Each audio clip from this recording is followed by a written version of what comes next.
Welcome back to the next Monday Mastermind call with Every Move Collective. Really glad that you're here. We're going to be talking about how to scale your business from across the globe, really, with Ali Garced. And so, before I introduce her, just a little reminder of who we are. Myself, my mom Eva, my brother Dylan. We run a top producing team out of Westchester County, New York, Connecticut, and now I'm expanding our group in Los Angeles as well.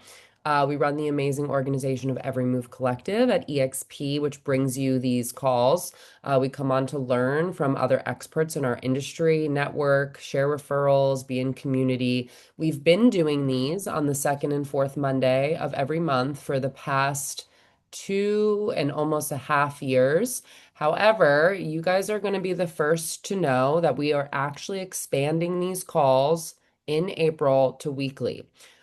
We're going to be moving them off of Monday to Thursdays. We've gotten some feedback that Monday can be, especially Monday afternoons for you East Coasters, can be a really busy day for people. So we're just going to try something new. We're going to increase our frequency and change our time just because we're looking to expand our virtual training and bring on even more guests. So, instead of having just two guests a month, now we'll be having anywhere from four to five, depending on the month. So, super excited about it. Stay tuned for more information on that. We encourage you to be as conversational as possible on these calls. So, feel free to ask questions in the chat. We'll make sure that we get to them. You can also just raise your hand and we can, take some time to answer your questions as we go. We can also leave some time at the end for a little Q&A with Ali for anyone who has a burning, leftover question.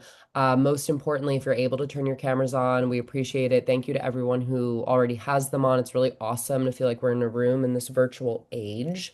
So yes, very grateful to have Ali here with us. Ali, I'll give you a little background on her and then I'll let her really fill you in on her story. But she went from federal special agent to full-time real estate agent, and in year two was already ranking in the top 1.5% of our brokerage at EXP with, 90,000 agents.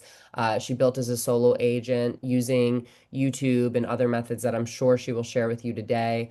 Her organization has over 100 agents in it and just a lot to learn. I'm really excited to learn about this topic. I think I love traveling and how cool to be able to build a business that works while you're traveling. So thank you for being here to share your secrets with us, and I'll hand over the mic to you.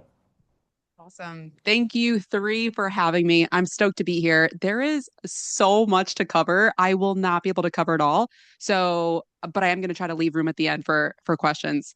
And if you guys have any questions, you can find me anywhere on social media. I'm Ali, the agent. Should I begin? Yes, please. Yes. Let's do this. Okay. Technology. Hold on. How do I? And also, oh, you might need to request to share your screen, and Oh, I yeah. will give you permission. But if everyone can just quickly chime in the chat on where they're tuning in from, that would be awesome. And for those of you who have been on these calls a bunch of times and do it every time, thank you for doing it every time. Okay, yeah. There, I just gave you permission. Okay. View slideshow. Okay.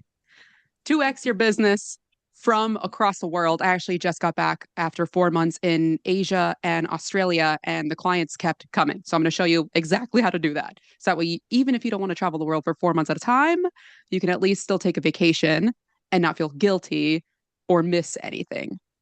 So I'm Ali the agent, or Ali Garced is how you pronounce my last name. I went from being a special agent, active duty, Air Force, where I was the rank of major before I separated, to becoming a real estate agent. So, hence Ali the agent on all social media. I was stationed in Tucson, Arizona. That's where I sell homes. And I haven't lived there in the last 3 years. And my business has grown. In my first year of being a real estate agent, I was still active duty. So I, I hesitate to say part time because I had two full-time jobs. Nothing was part-time about what the heck I was doing that first year as being a real estate agent. So year one, I closed 20 deals, solo agent. I've never paid for a lead. Um, and not being part of a team that feeds me any leads. I wanted to make sure that I could get my own business before I left the quote unquote secure job of being in the military. Um, And so I knew nothing about marketing. I knew nothing about CRMs. I knew nothing about sales. That was not what I was doing beforehand. The one thing that really transferred over the best for me was interviewing, communicating, a little bit of psychology.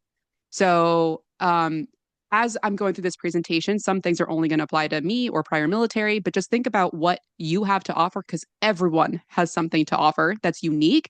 And that's what you should expand upon when you're making content on YouTube to get your type of clients. So, fast forward to now, I left Tucson. I had to move across the country. I thought my business was going to die. And in fact, it exploded in all the best ways. And now I've been an agent for a little over 4 years. I've done 200 deals. I've attracted 120 agents, well, 119.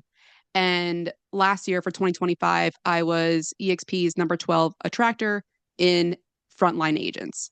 But this is about getting buyer clients from YouTube because I teach what I actually do. I don't Allie. teach theory. Yes. We don't see a screen. No way.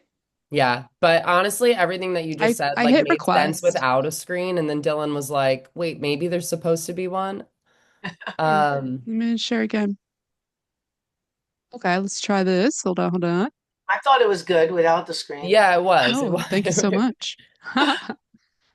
Let's try this again then. Now we see Now it. we see The it. Alrighty. Excellent, excellent. Thanks for stopping me. Yeah. Okay, Ali the agent. That's me. And that's a slide that I just covered, where I was in Tucson. And by the way, I was not a native. Like I'm from Westchester County, New York. So when I first started my business, when I was in Tucson, I had only been there for, well, 5 years, which is enough, but it's not enough to, claim like, oh, I've been here forever. It definitely was not a local. So for those that are looking to get clients, especially buyer relocating clients, I found that to be like the best, one of the best ways to get clients is saying, I too, just like you, moved across the country to this random spot in Tucson, Arizona. So I also have the outsider's perspective, but getting a little ahead of myself there. So now we're caught up. Slide 3. So you don't have to be physically present to best service your clients. This is where a lot of people think the clients need me to open the doors. The clients need me to sit there at the open house. The clients need me to be there during the inspections. So I want to like bust this myth immediately. Like when I first started uh, my business, and well, actually, when I moved across the country a year after me being an agent, I thought that my plan was going to be finishing up my clients in Tucson and then starting over in the new city and state that I moved to. But after, as I started implementing processes because I was forced to, because I was no longer in Arizona, that's when I realized that life became easier and the clients kept coming in Tucson. So at that point, I decided to not start over in a brand new city and state where I'd have to learn the new market, the new street names, the new laws, the regulations. I didn't want to have to juggle two. I just want to be an expert at one. So as a result, my business picked up. And so I just want to make sure that I'm like saying this right off the bat. Your clients are hiring you so you can negotiate for them. They're not hiring you so they can be like, shoulder to shoulder so you can open up the door. So it's all about managing expectations up front before clients feel like they were lied to or that they didn't know that you weren't even in the state or country. So it's all about saying things early, fast, and often, as you guys know, having been real estate agents. So what type of agent YouTube specifically helps? Because again, this is on getting buyer clients from YouTube and a little bit of systems and processes. The type of agent that would best benefit from YouTube are those that already know how to do closings. Like if you're not comfortable with closing, then turning on the faucet of YouTube, spending the time, effort, money on editors is not going to be worth it. It's like paying for ads. In my opinion, I don't think anybody should pay for ads until you've closed like at least 10 deals within a year, not 10 deals over 10 years. So YouTube, once you are comfortable with the real estate transaction, start making content because your type of clients will come to you, people that like your personality. And I'll get into a little bit more of like the benefits of it. But after I started YouTube, I never did an open house after that. Although I love open houses, they work. Anything really works. Anything works. But I've never called a FISBO. I've never called an expired because I know how I answer spam calls, and it's not pretty. And I would never want that to be on the receiving end of that. So, um, so YouTube will help if you already know what you're doing. Try to move this. There we go. Get this out of here. Okay. I don't know how many people have like seen this formula before, but this is how I think about real estate transactions. It's you need all six of these factors in order to get a closing and help a client. So the client needs to know you, like you, trust you, which is the first half. And but then also they need to be ready to buy a house, willing to buy a house, and financially able, and probably mentally able too. Um, YouTube helps four out of the six because before a client is even going to reach out to you or a lead is even going to reach out to you from YouTube, they at that point already know you, obviously. They like you or they wouldn't be calling you. They trust you enough to set up a call with you. And chances are they're willing to buy a house. So four out of the six in this formula is already done.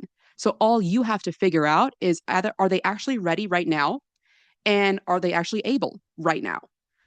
Usually it's a matter of now versus later, as opposed to me versus another agent. So it's like for me, it's a freaking no brainer to do YouTube. Plus, YouTube is the number two search engine um, in the world right now. It's owned by Google, and Google, of course, is competing with ChatGPT, but Google's still up there, so it still freaking works. And yes, you can get listings from having a YouTube channel, but I'm not going to be covering how to get sellers. Again, I focus on like what I know and what I actively do. I also list homes, but I love helping buyers. I have that shit down. Is it okay if I curse? Yeah, Okay we're with very us. friendly here. We're from New York. Yeah, we're from New Sorry, York. y'all. Actually, her mom lives so close to where you got grew up, Cole. Love it. That's awesome. George Washington Elementary. So overall, YouTube, a lot of people think, a lot of agents think that when I start a YouTube channel, that means I'm going to be an influencer. And then therefore they just get swept down this road of vanity metrics that don't freaking matter. They dwell over how small their channel is, how few views they got in their last video, the watch time hours that aren't really up. These are my numbers as of today. As of this last month, I just got this morning. Um, and this is after 3 years in the making. I get about 15 subscribers a month. That may sound like a lot. That may sound like a little. I mean, it is what it is. I'm showing you actual numbers of what to expect. But I've spoken to so many agents that have these big YouTube channels 10,000 subscribers, 15, 50, 60, and they don't make the amount of money that I make from my small little channel with less than 2,000 subscribers. So I don't want you to think that you have to build and build and build this like massive following or share your YouTube channel everywhere. Um, which by the way, never share your channel because it kills the algorithm. YouTube knows what they're doing. Let it work on your behalf. Never share your channel and therefore never subscribe to someone else's channel that you don't actually care about. It will actually hurt them. And then give you bad karma. So Wait, I've seen, I need information on that. please So like hit we me. host these calls and we put them on a channel and afterwards like we send the YouTube out in an email like, "Hey, we had this call with Ali. If you missed it, you can watch it on our YouTube. Here's the video." We send it in an email. You're Okay. saying it's bad. Thank you for clarifying that because you're sending it to the audience that would already want to follow you. Got it. So, and it's already an email list of likely real estate agents that would benefit from the channel. So that's fine. Got it. And yeah, so I should clarify. Don't spam your YouTube channel on your Instagram, where your Instagram may have your friends and family that never want to purchase a house in Los Angeles. They may be in Rhode Island. Like if there's a way Mhm. for you to be sharing, or rather avoid sharing your YouTube channel to people that are only going to watch the first 5 seconds, because YouTube looks at these watch time. Are people clicking into this video and then exiting out quickly? That shows that you are a terrible content creator, and it's going to stop promoting your videos. So the email list, totally fine. Okay. But yeah, overall, YouTube is not for the views or the subscribers. It's appointments, it's conversations, it's closings. So very, very rough numbers. For every 100 views that I get on a video, I get 2 leads. Um, Out of those 2 leads, I'll typically have one actual buyer broker signed. And a lot of that is the 50% conversion there is typically because they're not ready yet. They won't be ready for like another year. People that reach out to you on YouTube they're planners, baby. They're not looking to buy tomorrow. So you need to have a good follow-up and a good CRM that you use. But then overall, I mean, at least I get like around about 15,000 per commission based off of my price point and my compensation. So again, don't want you to think that you have to have this huge, big ass following. So this is my 5-step YouTube realtor system. Step one for buyers, again, step one is to niche by the city that you live in. Now, of course, some people's cities that are here right now, like LA is huge. You may want to do a suburb of LA. Some cities are so small, like I don't know, I can't even think of a small city. So you may want to like latch onto a slightly bigger city that's close enough to you. Um, so a lot of agents make the mistake, in my opinion, mistake again, because everything can work. And of course, people can be like, oh, I only post open houses and I get clients from that. Great. Keep doing that. In my opinion, the best way to get clients is to talk about the city. It's not to just post just listed, or really even market updates. Because a lot of times with market updates, people don't really care about numbers. Like I forget the actual percentage of this, but it's something like 5% of the population even like cares about numbers, like has like that engineering brain. The rest don't. They would rather have stories. They'd rather have like feel connected to you as a person as opposed to data. Um, so again, I'm showing you what's worked for me. So start with a channel that has your city and state name, has the word moving or like relocating or lifestyle of living in XYZ. That's overall like what the channel should be called.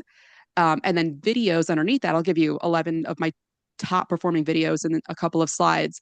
But think about what strangers, potential buyers would want to know. They want to know school districts, which of course, be careful and make sure that you're not steering. They want to know, what is the process of buying?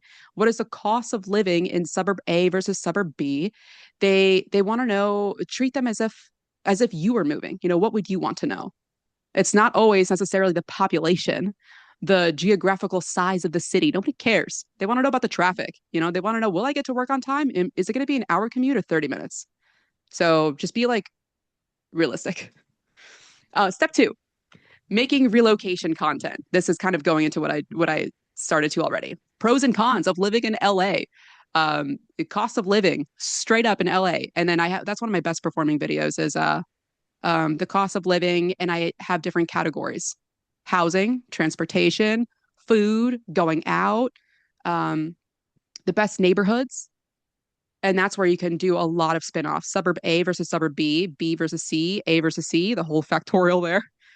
Living in city, and a lot of moving mistakes. People are like, well, I need to sell my house first. So how do I buy? Which one do I do? Like that's the question that majority of my clients have. So that attracts buyers that are relocating. Step three, as you are making these videos, you are building trust with the people that are watching. They are going to be watching you from their TV. Like the amount of clients that I get that are like, on Friday nights, my son, my wife, and I would watch you on the TV, and now it's cool that we're getting to talk to you. It's not about the ego. It's about the amount of hours that they have spent watching your content and therefore trusting you. So again, going back to that formula at the bottom here, they know me, they like me, they trust me. We still have to determine if they're actually ready, but they're willing, and we still have to determine if they're financially able. But it gets you that much closer. So studies have shown that people need 7 hours interacting with a brand before they start to build trust. My videos are typically between 15 and 20 minutes, but using the math that if you were to post each video of about 15 minutes, that's just 28 videos. It may sound like a lot, but it's not. So with fewer than 30 videos, people will trust you. Um, and then again, this is not meant to go viral. This is meant to build trust. So do not be upset if you have videos that have 60 views, 70 views. Step 4 is where you convert those viewers into clients. And I think this is where a lot of agents get too in the weeds. They honestly, they just do too much. They're like, well, now I'll need a website. And now I need a lead magnet. And now I'm going to have this form that then uses this automation to go into my calendar to do blah, blah, blah, blah. And it's too much. I have YouTube videos. Those are the lead magnets. What else do they need? I'm telling them about essentially every video is part of a buyer home guide. So I don't have a PDF that's like a buyer home guide. The whole channel is a buyer home guide. And then what I do is I use Calendly, but there are many other options aside from Calendly. For those that haven't heard about Calendly, it's just like um, an appointment service. It's like $150 a year, freaking worth it. Clients book on my calendar. Therefore, you need to be organized and have a calendar that you actually run by. So that's like step 1, I guess, step 0. So I share that Calendly link on every single video, in every description of every video, and I verbally say it on the YouTube videos. In every video, I'm like, hey, once you know you're ready to buy in Tucson, Arizona, book a call with me. You have access to my calendar. Any opening that you see, I will be there. You and I will meet. Please bring your spouse, otherwise I will have to reschedule. There's a story behind that. And then after that, so they book a call on Calendly. I get the notification. They start the automation process. Like they get an email sent to them saying, I'm excited to work with you, because always assume the sale. They're not booking just to like F around. They're booking to work with you. So assume the sale. On my side, what I do after that is I tell my transaction coordinator to prep the buyer broker agreement. I copy their names, numbers, emails, all the information, the percentage, and I send it to them to prep. And with my TCs, I work with my TCs, I think a little bit differently than a lot of real estate agents. I asked my TCs before I started working with them, I said, I don't want to do any paperwork. How much more can I pay you to do, like, instead of just contract to close, I want you to do everything from initial contact to close. How much more? And they were like $100 more. And I was like, done, sold. I would pay more. So that's what I do. But of course, I know that some states are different, like in Minnesota and like other states, like you're not allowed. You have to be the one that preps and sends the buyer broker agreement. Stupid, but ask your broker, of course. And then after that, the TC sends the buyer broker to me. I review it. I don't send it until we have the buyer broker or the buyer consultation over Zoom. During that consultation, that's when I send it. And then they either sign there or they'll sign typically the day later. And that's when they become a client. That's when I start working for them. So that's the conversion process. And then Ali, step 5, yes. quick question. Do your TCs do CMAs? Do they do pulling up properties that become available and scheduling them, of course? How involved besides paperwork? Yeah, no, super good question. They don't do CMAs. They do all of the listing agreement paperwork beforehand to get it up to list. And on the buyer side, they send the buyer broker, they send all of the disclosures. Again, I don't do paperwork. I don't even know how to find it. You can be an icon agent without knowing how to use Sky's Low. So I know. with the what they do is I have them in the group chat. So once the buyers sign and they're actual clients, I start a group chat. Me, usually both buying parties or any and all buying parties, the lender that they choose, and both TCs, because my TC has a TC. So it's a group party in a pretty big group chat. And they send their email, which is just has like the disclosure saying who they are. Um, but they don't schedule appointments. But the only thing they will do is they will schedule inspections. So I am removed from the inspection process. I have already given my TC the whole list of inspectors that I like. Of course, we ask the client first, is there anybody you prefer? And that's all in the group chat. So that way, if I'm sick, if I'm sleeping, if I'm across the country in a different time zone, which is 16 and a half hours ahead, like they will, we're all a team, right? Like they'll respond to the messages. That way, nothing is missed. And clients will sometimes like kind of steer away and text me privately. I'm like, hey, let's bring it back to the group chat.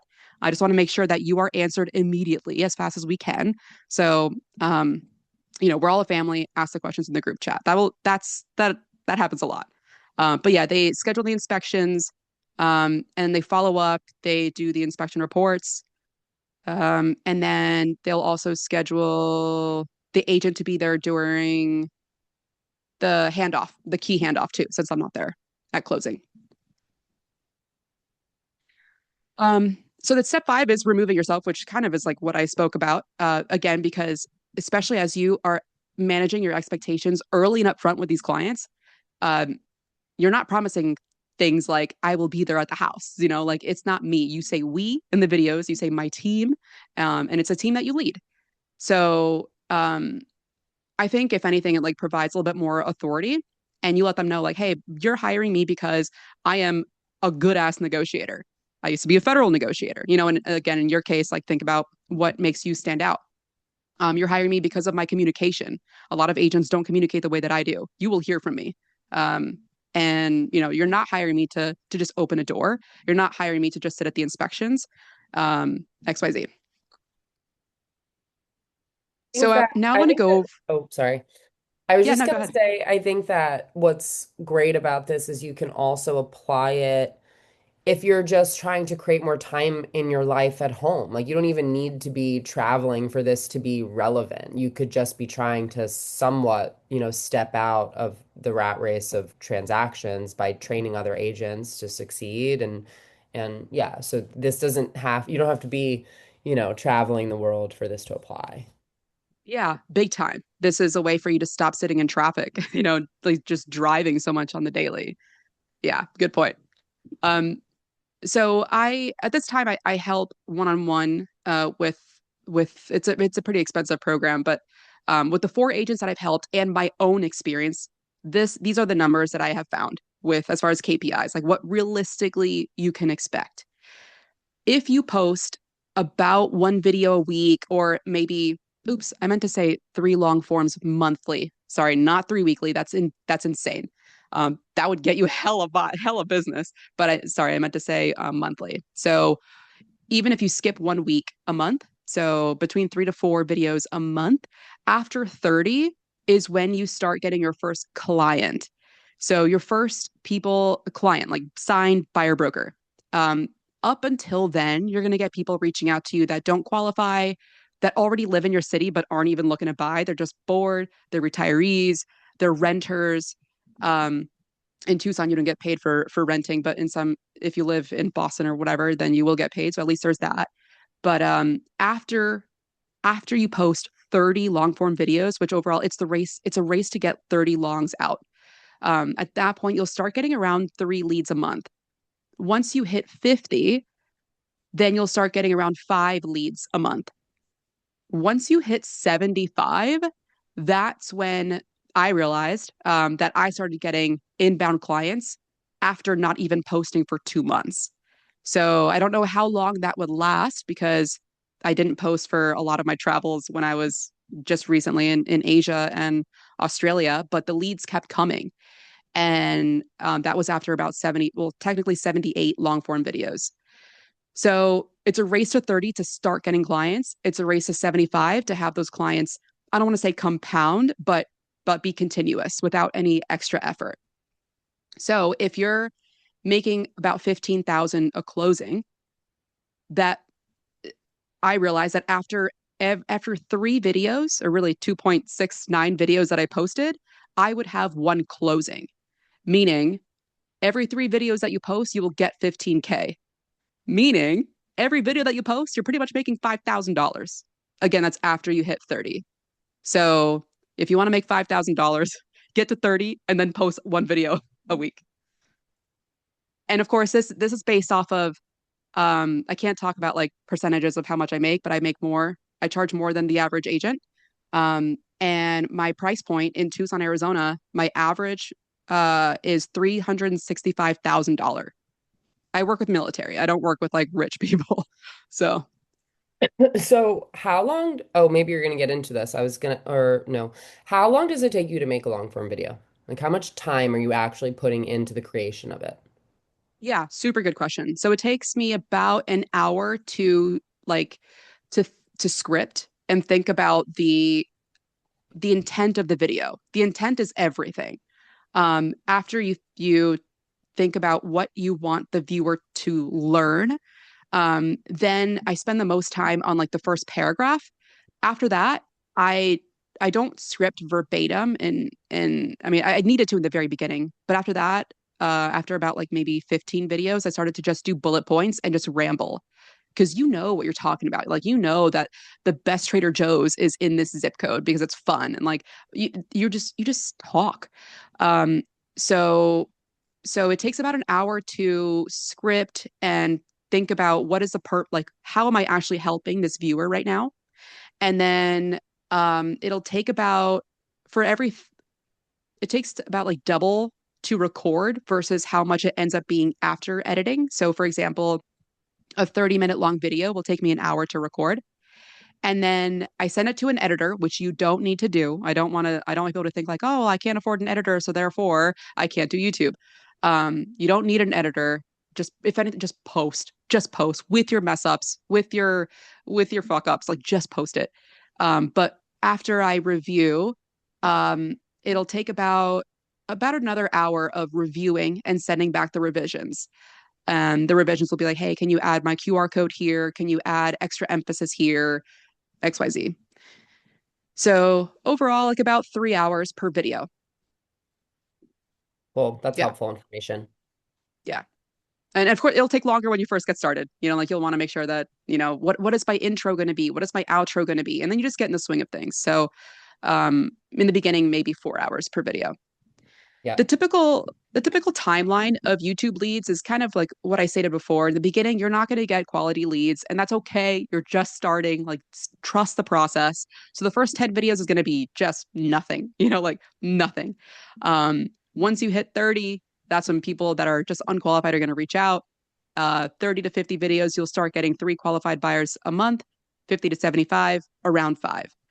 Of course, don't hold me to this. I don't know what city everyone here is in. I don't know how many competitors. I don't even know how you talk. I don't know your personality. So this is just based off my numbers and my students' numbers. These are the 11 best performing videos that have been on my channel. So feel free to screenshot this. But overall, you can kind of get a sense that negativity sells in case you didn't know. So the very first video is the X. In my case, I think it was 4 or 9. 4 scary truths of living in city and state. Again, I want to remind you guys if you can avoid going to my channel, please don't go to my channel. This is why I gave you everything here. So the scary truths of living in Los Angeles. Um, White Plains, New York, I shouldn't have put trust. The true cost of living in 2026. This is something you can do every 6 months, every year. Moving to White Plains, New York, pros and cons. Best suburbs of New York City. Of course, this is where like don't violate RESPA, only show the facts, don't steer, definitely don't talk about demographics. Like you know what to do. And if you have any hesitations, then just reach out to your broker or don't do the video because YouTube is not worth your career. Suburb A versus suburb B, which one is right for you? City 1 versus City 2, so Tucson versus Phoenix, um, LA versus San Diego. You know, if I would suggest for this one only doing that if you have clients or people that reach out to you that are really in between 2 cities. Otherwise, if you have like, if you're in a standalone city that doesn't really have any others around, so for example, like Oklahoma City, you know, like the nearest one is like 2 hours away, like Tulsa. They're usually looking at just OKC. So at this point, I would not do OKC versus Tulsa because you're just attracting a different audience from Tulsa that will never want to buy in OKC. Um, X reasons not to move to your city. These negative videos, that is where you build the trust. In I would say 80% of the buyers that I meet with that end up working with me, I always ask why. Like out of all the real estate agents in Tucson, why me? And they're always like, you kept it real. You told us about the negatives before we even met. And so if you're going to place these videos in order, start with the negatives. And of course, you're going to get these comments of like, oh my God, you're a real estate agent. You're so negative. Who cares? Keep going. So, okay, equipment for YouTube. You don't need anything but a $20 lav mic. Believe it or not, on YouTube, sound is more important than video. You can be as crystal clear as video as you can, but if they can't hear you, there is no point of them continuing to watch. So sound is more important. Get a $20 lav mic, clip it on. So the left-hand side is like the cheapest. Your phone and the lav mic. That's it. You already have a phone. Um, so $20. The middle section there is if you want to get a little bit fancier, for $600, you can get a DJI Osmo Pocket 3. These QR codes are not affiliates. I don't make shit from it. So it's just like takes you right to their website. Um, it's super, super portable. It's really lightweight, the DJI Osmo. Mine's upstairs. And if you want to step it up, which I wouldn't suggest in the beginning because you don't know yet if you're even going to like making content, then go with the Sony FX30. That is what I'm currently filming on right now. It's the quality that I have. $2,500 camera with the lens together. Yeah, you sound great with that mic. Yeah, I host a podcast, so yeah, the Shure MV7 separately. Yeah, Like even just you it's lifting it up like that, you can hear the difference. Like it sounds, yeah, sounds really good.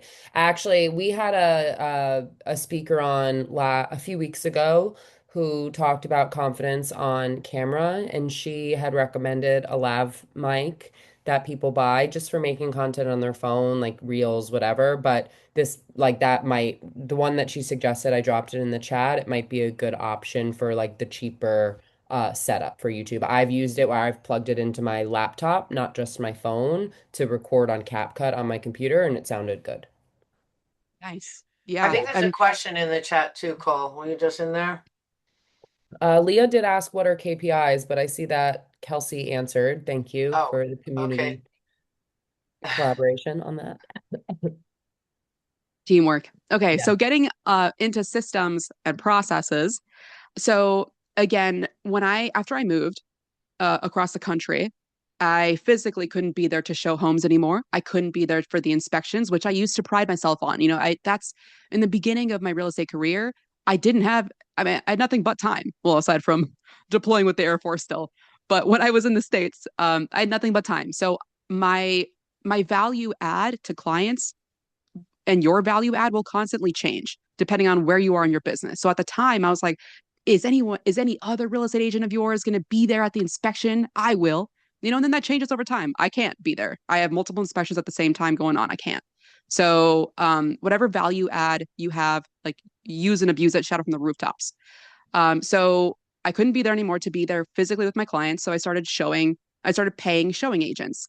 EXP recently rolled out a different policy. So reach out to your broker as far as like instead of going directly to Showami, which is what I used to do, SHOWAMI or Showami. I don't know. I like saying it Showami.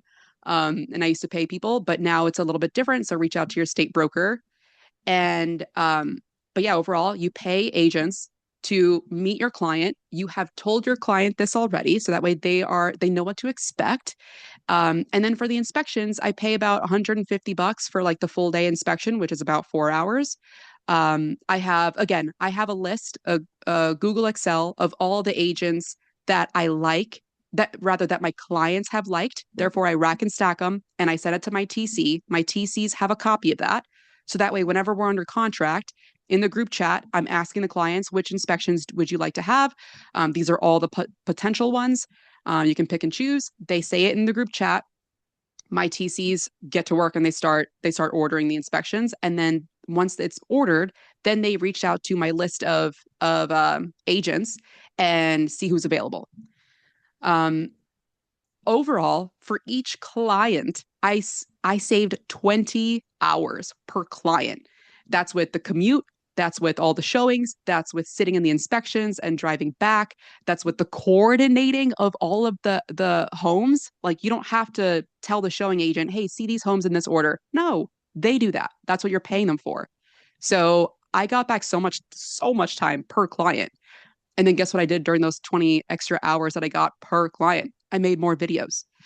But again, it starts with expectation management. So it starts with before you even step into that Zoom call. It starts in the videos saying, hey, I have a team. Like you will never miss out on viewing a house because I have a team of showing agents and they'll be the ones showing you the house. Like, you'll never miss out on a house because of us. You'll miss out maybe because you took a little bit longer, and that's okay. So that's what I say. I keep it real. And Colby, you kind of mentioned like being camera shy, or for those that are, take a shot and then record. So continuing with the ROI, 20 to 25 hours is what I save per client. I took 5 of those hours and I just relaxed. I ate lunch. I was like skipping. I was like a workaholic. And out of the remaining 20 hours, that's where I can make at least 3 more videos. And that, again, that's like creating, thinking about the video, ideating, is that what it is? Recording and doing the revisions with the editor. So if you posted 1 video a week in your first year, you'll likely get around 25 leads. If you close 40% of them, that's 10 homes. With my numbers, 15K a closing, that's 150K GCI. Going through the expenses, if you want to hire an editor, which again, you don't have to, I pay $100 per video. So that's 5,200 year one. With all the showing agents and the inspection agents, if you decide to do that, that's another 10K for the year. So out of the 150,000 that you've made year one, you've spent 15K, you net 135. Of course, that's before TCs and taxes and all that, obviously. I love this. How do you find your editors? Do you do it on like Fiverr or something like that? Fiverr, onlinejobs.ph is one for the Philippines. Um, I and just came what I, across that one. yeah, it's good. It's paid. You have to pay monthly or maybe like annual subscription for it. It's worth it. What I do is I will record first. I will upload it to a Google Drive, and then I will send that one Google Drive, the raw file, as part of the job description. And I'll say, send me a 1 minute sample, like the first minute, like send me a sample. Here's also a different Google Drive of my B-roll. Now, what is B-roll? It's like your video, your photos that you want to include, how you're a top agent, photos with past clients, video testimonials of past clients, what Tucson looks like, anything that you have related to that. You'll say, these are the 2 files. This is my raw for this video. This is my B-roll. Just do a free 1 minute sample, or maybe, pay them $5 or whatever. And then may the best 2 agents, not agents, 2 editors win. Always choose 2 because one will always churn. So with systems and processes continued, communication is everything. As I reach out, or in each Zoom call, I will tell clients exactly what to expect. Like, you will hear from me every Tuesday at a minimum. So because Tuesdays is when works best for me as far as doing reach outs, both for listings and for my buyer clients. They want to know that you are a knowledgeable agent, which you've likely already proven to them if they've booked a call with you from your YouTube channel. They want to know that you're a good negotiator, which you can resolve by interviewing your past clients, throwing that on your YouTube channel, even if it's a screenshot. That's what you could use as B-roll, adding it on top of your YouTube videos. They want the feeling that you have their back and that you're going to get them the best damn deal possible, while also having this be a fun transaction. So that's that's what I state. Like in my YouTube videos, I talk about having fun. Therefore, like I don't want clients that are like, have a stick up their ass. Like I want to work with fun people. And that's what I get. So whatever you like, honestly, whatever you want in this world, you can get it. Just put it out there. I love it. So after 3 years of me being on YouTube, again, I've been an agent for 4 years. But after 3 years of YouTube, I have become an icon 2 out of those years. And without being a part of a team, I've never paid for ads. I close between 40 and 50 homes a year. I have never traveled so much in my life, consecutive. Well, that's a lie. I traveled with the Air Force before I became licensed. Um, and it got to the point where I mentioned this already. It got to the point where after 2 years of YouTube, my business increased so much that I couldn't handle it. And I started getting super stressed. And that's when I listened to Alex Hormozy. And and he said, if you are closing over, I think he said over like 60 or 70% of your conversations, you're not priced high enough. So I was closing 95%. I was like, I'm going to increase my prices then. And so I did, and everyone said yes. And then I increased it again, and everyone said yes. And then I increased it a third time, and everyone said yes. So you will get to this point, like, and you don't have to be like you can be you, like your personality. Whether you're dry, be dry. If you're sarcastic, if you're funny, if you're an asshole, be an asshole. Like literally, your clients will come to you. Um, and then this is the channel over here that Ali the Agent is where I teach everything. So that is the one that you can follow. And that's the QR code on top. Just don't follow my Tucson one. Um, and yeah, with that, with this channel, this measly channel, less than 3,000 subscribers, a lot of videos though. That's what led me to become the number 12 agent attractor in EXP for 2025 for FLAs. So Ali, overall, yes. quick question on that. So you're doing the same content that's attracting buyers that is attracting agents, or you have a whole set of videos for agents? Yeah, different channels, if it's a Different different channels. audience, different channel. Yeah. So for example, if you work buyers and sellers and you want both, those are two separate channels. Yeah. But overall, it's a race to your first 30 and then it's a race to 75. And when Done. you say erase, like, because I've heard that if you're gonna upload to YouTube, like upload at the same time on the same day, week after week or month after month, whatever it is. And so, like, if you batch made 30 videos and posted them in 30 days, like, would that be an okay strategy, or would you be expected to keep up with that level of like adding videos to your channel after that? Super good question. Yeah, if you posted 30 in 30 days, YouTube is going to think that's what to expect. And Right. then when they see you take a long break, they're going to be like, okay, this creator died. Let's not push it anymore. So do go at a pace that is sustainable for you. Like truly, if you think you can only do one a month, then do one a month. You're not going to get these numbers, um, but you'll get maybe like 50% of it, 25. I don't know. But go at a pace that's sustainable for you. Otherwise, you're going to burn out, and then there was no point of even having started. Yep. So yeah, um, Question in the done chat. now. Yeah. Christina asked, how do you handle the question of you not personally seeing the home? And wait, or Lorgia, did you already answer that one? Do your clients use your lenders? So two questions. Okay. Do the clients use the lenders? For the most part, yeah. Sometimes they will use their own that they found. And um, then a lot of times, if they use their own that they're found, that tends to be like big box, and they're not going to give their personal cell phone. I tell them this too. I tell them this in the YouTube videos before they even get started. I'm like, if you plan on using a big box lender, don't expect to make any offers on a Sunday night. I've seen it happen, and where people will Navy Fed will log off at 4:30 saying, I must go now. I have a screenshot. I'm like, you must go. We're supposed to close on Monday, but on Friday, 4:30, you're gonna log. Okay. And this is like the stuff that I say, like I just state this on my YouTube channel. So yeah, for the most part, they'll use my lenders.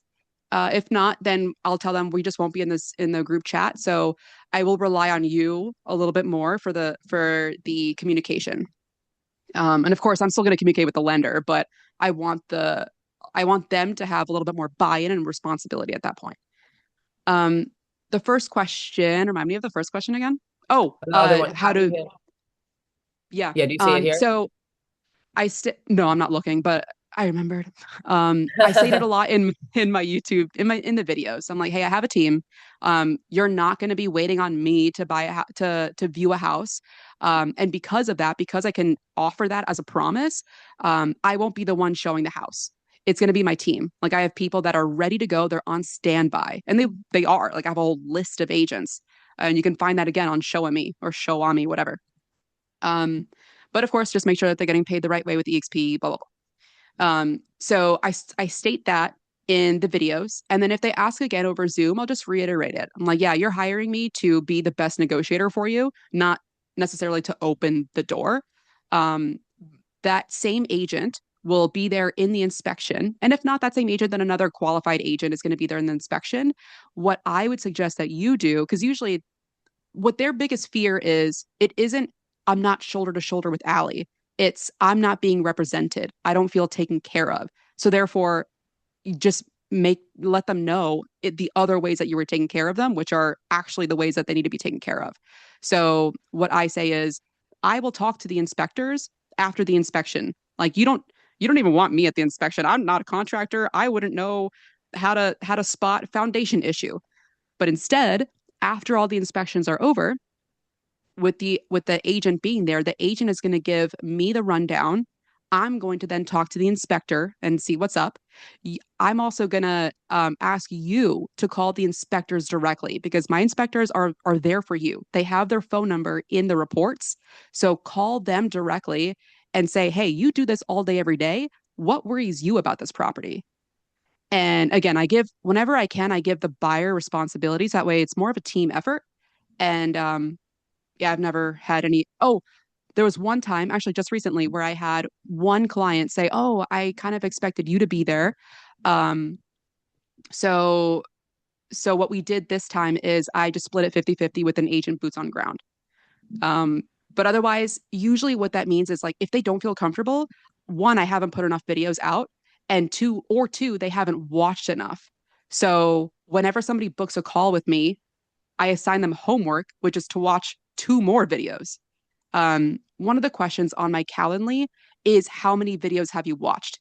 If it's fewer than seven, then I will assign them more videos to watch before we even meet. I want them to be bought in. I'm not trying to, going back to like we've mentioned this before the podcast. My favorite book on real estate sales is The Full Fee Agent. You're either the fool or the favorite.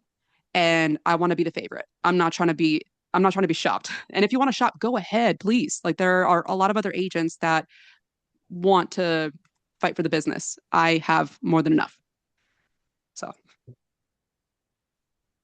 Awesome. yeah. Anybody else have any quick questions? Or I know we're nearing the top of the Leah, hour. go ahead, Leah. And then we'll get to you I'm next, trying to take Medardo. my mic off. Yeah. I wanted to find out if I can ask if you came up with this system on your own, because I am currently directly involved in something very, very similar. What do you mean? Like what The system whole specifically? YouTube system. I mean, I guess I'm not quite sure. I started YouTube Like, and I just like putting videos out there. I'm like, what's the best way for them to book a call with me? Originally, I put my phone number out there. Big regret. Oh my goodness, because I don't answer phone calls. right. So my system is like my own lessons learned and my own best practices. Oh, that's great. Yeah. Medardo? Hand up, Hi, Colby. Medardo. Hi, Ali. Thank you for Hi. the great info. Do you guys work with co-sponsors?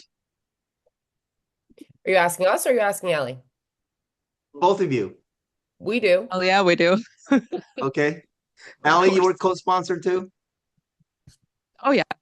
Great. How do I get a hold of you guys? Because Colby, I have some agents in the your area there, and then Ali, I got some some agents in the military wives.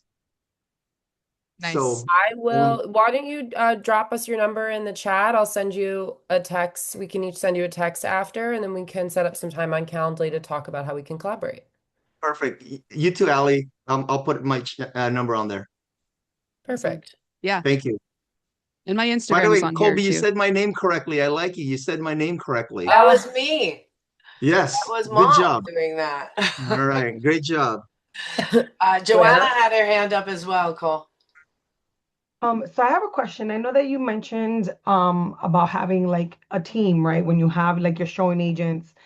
We here in New York and Eva, I don't know if you guys had gotten the notification if you saw it, that we can't use the word team unless we have an actual team name. So what is like a workaround? Because I've been thinking about doing the same thing as hiring like a showing agent. Um for myself just because I have just it's just too busy. I don't get none of my work done, right? But if I say it's a team, I really don't have a team. So what I guess what would be the workaround when we are talking to people because they said that they're coming down on us if we use the word team, especially like on social media, Partner. doing that on YouTube. Yeah, I was going to say partner. Where's that Partner. partner? Okay, got it. Perfect. I have been using the word Yeah. partner. So I'm Yeah. gonna stick to the word partner and leave the team off. Yeah, and that way Yeah. they don't Yeah. feel handed off, right? Yeah. Yes, Yeah. perfect. All Anna right. has her hand too, and then we're going to probably have to wrap because we're right at the top of the hour. But Okay. Anna, Okay, real quick. I am in Houston, and we do have a small team of agents, in our little organization here. So we can use that resource about, having somebody else showing or going to the inspection. But my question is because I'm having a hard time detaching myself from the process because I have a background in home inspections. That is my forte. So if I say, okay, I'm going to help you, look for the right home because I'm going to be, paying attention to stuff that may arise, during the inspection. So we actually get that out of the equation like beforehand, and I'm going to be negotiating based on that. So how do you really detach yourself if that is what your value proposition is? That's a good question.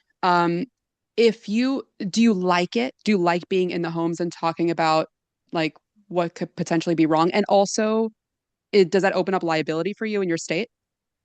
No, not really. My license is active, and I don't do the inspection for my clients. I hire another Right. an inspector when I am, under contract.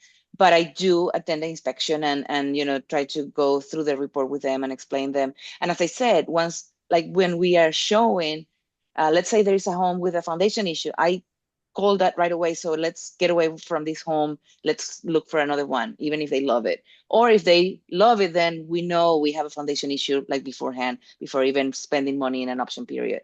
So that's where I am having a little of a hard time detaching myself from that process.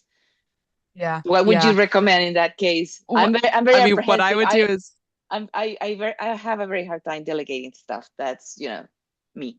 yeah, yeah. What I would do is I wouldn't attend the home inspections, definitely wouldn't attend the showings. Um, but instead what I would do is still talk about your knowledge, your background, your foundational knowledge on that, but have the conversation, have the value prop be I will talk to the inspector with the knowledge that I have and the background that they have. I will let you know, like I'll give you a ballpark of how much it would be. Again, if that's allowed, if that Hmm. doesn't open up liability, and then still talk about how you have the foundation, but you don't need to physically be there. The second option, if that's too much for you to do too soon, then I would only go to the inspection, but not go to the showings. Okay. Give up. You have to delegate something. Yes. Yeah. Yes. Yeah. I hear you, and at the same time, it's like I cringe about it. well, Try with just the one stuff, client. right? Keep the stuff that you like first, Yeah. Right. and little by Okay. little give up the rest. I'm preaching to the choir because I don't do it, Ellie, but I want to do what you're saying. Thank you.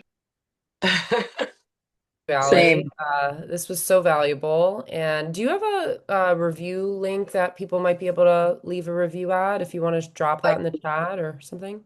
Oh, I would love that. Yeah, Ali Garced, EXP. You could Google that. Um, And ALI you have a Google last. page? Yeah, the Google page. Yeah, that'd be a big help.